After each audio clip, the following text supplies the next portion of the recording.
The captain's voice crackles through the cabin. The man in 14B saved 17 children from a collapsed school. Victoria Sterling's champagne glass freezes mid-air.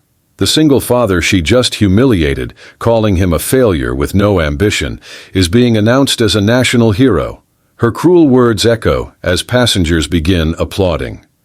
Before we dive in, comment where in the world you're watching from and don't forget to click subscribe.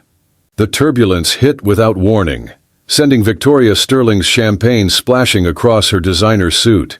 She glared at the man beside her in Economy Plus, his worn flannel shirt and faded jeans, a stark contrast to her Armani ensemble.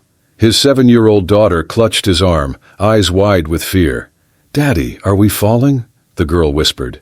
"No, sweetheart, just bumpy air like driving on a gravel road," he said softly, stroking her hair.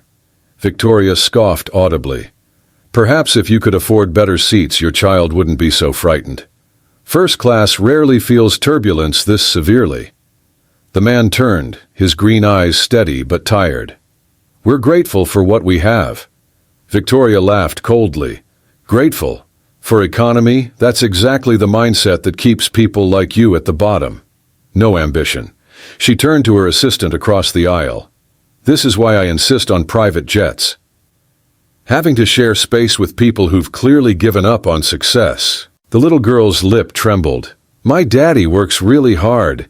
He fixes things at the hospital and takes care of me all by himself since Mommy went to heaven." Victoria rolled her eyes, pulling out her phone to check emails, dismissing them entirely. The intercom crackled to life. "Ladies and gentlemen, this is Captain Williams. We have a special announcement. We've just received word that one of our passengers, Michael Foster, seated in 14B, has been selected as the National Hero Award recipient for his actions 6 months ago." Victoria's fingers froze over her phone. "Mr. Foster, a maintenance technician at Portland General, saved 17 children from a collapsed school wing during the earthquake, returning multiple times despite suffering severe injuries himself. He refused media attention, asking only that any reward money go toward medical bills for the injured students. Sir, the entire crew and passengers thank you for your service." The cabin erupted in applause. Victoria felt heat rise to her face as passengers craned to see the quiet man beside her, the one she'd just humiliated. Michael's face reddened as he gave a small wave, clearly uncomfortable with attention. His daughter beamed with pride, hugging his arm tighter. "That's my daddy," she announced to anyone listening. An elderly woman across the aisle leaned over. "God bless you, young man. My granddaughter was in that school. Emma Chen. You pulled her from the science lab." Michael's expression softened. "How is Emma doing?" "Walking again, thanks to you. The doctors said if you hadn't stabilized her neck before moving her, she might have been paralyzed." Victoria sat in stunned silence, her earlier words echoing in her mind like accusations. The captain continued. "Portland General Hospital has also informed us that Mr. Foster has been working double shifts to cover medical expenses for his daughter's ongoing asthma treatment while refusing the hospital's offer of financial assistance, insisting others need it more. Sir, United Airlines would like to upgrade you and your daughter to first class for the remainder of this flight and all future flights this year."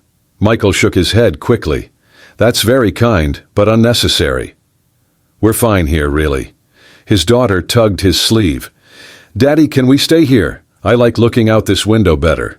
Victoria found her voice, though it came out smaller than usual. "The upgrade.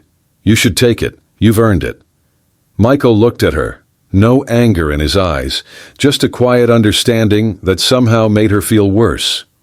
"My daughter's comfortable here. That's all that matters to me." The flight attendant arrived with complimentary snacks and drinks for Michael and Sophie. As she served them, she mentioned, "The hospital called ahead too. They wanted you to know the Foster Fund has received another large anonymous donation, almost $200,000. Michael's eyes widened. "The fund for the earthquake families? But that's incredible." Victoria listened as Michael immediately began discussing with the flight attendant how to ensure the money reached the families most in need, never once mentioning his own struggles. Sophie had pulled out a worn coloring book, working intently on a picture. She glanced at Victoria. "Do you want to help? I'm making a card for the sick kids at Daddy's work. He brings them my drawings sometimes." Victoria's throat felt tight. I don't know if I'd be very good at it." "Everyone can color," Sophie said simply, offering her a crayon. "Daddy says the trying is what makes it special, not being perfect." As Victoria accepted the crayon with trembling fingers, Michael spoke quietly. "She lost her mother 2 years ago. Cancer. Since then, it's been just us. She's taught me more about strength than I ever taught her." Victoria carefully colored within the lines of a butterfly on the page. "I'm sorry. About your wife, and about what I said earlier." "People see what they expect to see," Michael replied without judgment. "A single dad in worn clothes, flying economy. You made assumptions. We all do sometimes." "I was cruel." "You were having a bad day, maybe." Sophie has this theory that when people are mean, they're usually sad or scared about something. Kids see things pretty clearly sometimes. Victoria watched Sophie's concentrated expression as she drew. "Your daughter is remarkable." "She is," Michael agreed, "though she gets her mother's heart. I just try to keep up." The plane hit another patch of turbulence. This time, Victoria found herself gripping her armrest. Sophie reached over and patted her hand. "It's okay. Like Daddy said, just bumpy air. If you're scared, you can hold my teddy bear. Mr. Patches helps with scared feelings." Victoria looked at the offered bear, worn and loved, one eye replaced with a button that didn't quite match. She felt tears threaten for the first time in years. "Thank you, Sophie. That's very kind." As she held the bear, Sophie chattered about her school, her best friend Marcus, and how her daddy made the best grilled cheese sandwiches, even though he sometimes burned the edges. Michael occasionally interjected with gentle corrections or elaborations, their easy rhythm speaking of countless conversations, of a bond forged through loss and sustained by love. "Do you have kids?" Sophie asked Victoria suddenly. "No, I never had time. I was building my company." "You could borrow us sometimes," Sophie offered seriously. "Daddy says it takes a village, but we only have Mrs. Rodriguez next door and she's pretty old. You could be our village, too." Michael chuckled softly. "Sophie, Miss Sterling has her own life. She's obviously very successful." "Success," Victoria repeated the word like she was tasting it for the first time and finding it bitter. "Yes, I suppose I am. CEO of Sterling Technologies. Offices in 12 countries. Featured on Fortune's cover last month." She paused. "And I eat dinner alone at my desk most nights, haven't called my sister in 2 years, and can't remember the last time someone offered me their teddy bear when I was scared." Sophie studied her with those wise child eyes. "That sounds lonely." "It is," Victoria admitted. The captain announced their descent into Seattle. As passengers began preparing for landing, Victoria made a decision. She pulled out her phone and typed quickly, then showed the screen to Michael. "The Foster Fund. I just transferred $500,000. Anonymous, of course, but I wanted you to know." Michael's eyes widened. You can't. That's too much. It's not enough. Not nearly enough. But it's a start." She paused. "I own a tech company. We partner with schools for STEM programs. Would you consider letting me set up a program at Sophie's school? And a scholarship fund for children who lost parents?" "Why would you do that?" "Because," Victoria said slowly, "a very wise little girl just taught me that trying is what makes it special, not being perfect. And because maybe it's time I learned the difference between success and meaning." As they landed, Sophie drew a picture on a napkin. 3 stick figures holding hands under a rainbow. "That's you, me and Daddy," she explained, handing it to Victoria. "So you remember us." Victoria carefully folded the napkin and placed it in her wallet. "I don't think I could forget you if I tried."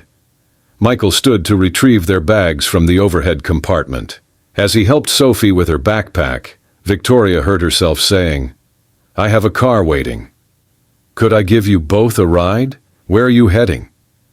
The children's hospital, Michael said. Sophie has a checkup, and I want to drop off her drawings for the kids.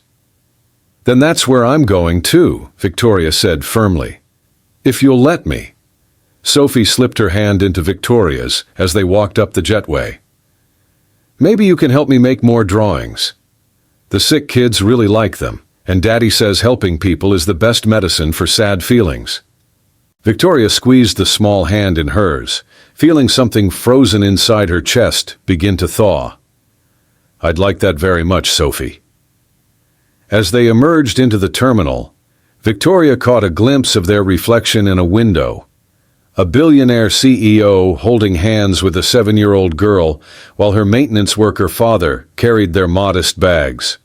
3 months ago, she would have been mortified at the image. Now she thought it might be the most successful moment of her life. Sometimes, the most profound journeys happened at 30,000 feet, where the air was thin enough to see clearly, and a child's wisdom could pierce through years of carefully constructed armor to find the human heart still beating underneath.